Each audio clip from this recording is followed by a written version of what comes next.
একটা আবশ্যিক শর্ত হচ্ছে উদ্বৃত্ত অর্থ ও অবকাশ লাভের অবকাশ লাভ। তাহলে এখন দেখা যাক যে উদ্বৃত্ত অর্থ ও অবকাশ লাভের আবশ্যিক শর্তগুলো কি। প্রথমত, উৎপাদন ব্যবস্থা এবং আয়ের ক্ষেত্রে আত্মনির্ভরতা, যেটা আমি একটু আগেই বলছিলাম যে আত্মনির্ভরতা না থাকলে কিন্তু প্রকৃত উন্নয়ন হয় না, কারণ সেখানে উদ্বৃত্ত অবকাশ পাওয়ার কোনো নিশ্চয়তা সেখানে পাওয়া যায় না। ব্যক্তিগত আত্মনির্ভরতা থেকে দলগত আত্মনির্ভরতায় উত্তরণ। উন্নত উৎপাদন ব্যবস্থায় যুক্ত হওয়ার সুযোগ সৃষ্টি করে, অর্থাৎ যখন আমি দল বেঁধে কাজ করছি সেটা কিন্তু উন্নত উৎপাদন ব্যবস্থায় যুক্ত হওয়ার সুযোগ সৃষ্টি করে। কি করে আমি আস্তে আস্তে ব্যাখ্যা করছি। উন্নত উৎপাদন ব্যবস্থায় যুক্ত হওয়া মানে কি? উন্নত উৎপাদন ব্যবস্থার বিশেষত কৃষির যান্ত্রিকীকরণ।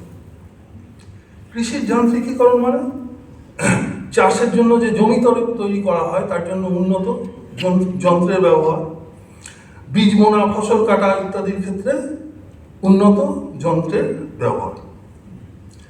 এবং উন্নত উৎপাদন ব্যবস্থায় কিন্তু আমাদের শিক্ষার প্রসার ঘটায়।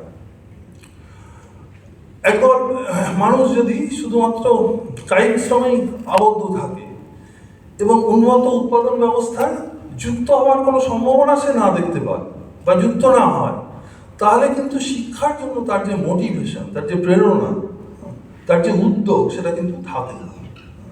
অতএব উন্নত উৎপাদন ব্যবস্থায় যুক্ত হওয়া শিক্ষা প্রসারের কিন্তু একটা আবশ্যিক শর্ত। এবং আমাদের দেশে যে ধরনের ওয়েলফেয়ার ইকোনমিক্স বা জনকল্যাণমূলক অর্থনীতি চলে, এখানে এক ধরনের দুষ্ট চক্র আমরা দেখতে পাই যে একটা শিক্ষা যদি সঠিক না হয় তাহলে উন্নয়ন হয় না, আবার একটা স্টেজ অবধি উন্নয়ন না হলে, একটা স্তর অবধি উন্নয়ন না হলে কিন্তু শিক্ষার বিস্তার ঘটে না। তাহলে এই দুষ্ট চক্র থেকে মুক্তির উপায় কি? কোনো একটা দিককে অ্যাটাক করে কিন্তু এর থেকে কোনো মুক্তি পাওয়া যাবে না, দুটোকে একসঙ্গে অ্যাটাক করতে হবে। একই সঙ্গে শিক্ষা এবং উন্নত উৎপাদন ব্যবস্থায় যুক্ত হওয়ার যদি সুযোগ সৃষ্টি না করা যায়, তাহলে কিন্তু প্রকৃত শিক্ষার বিকাশও ঘটবে না, উন্নয়নও হবে না।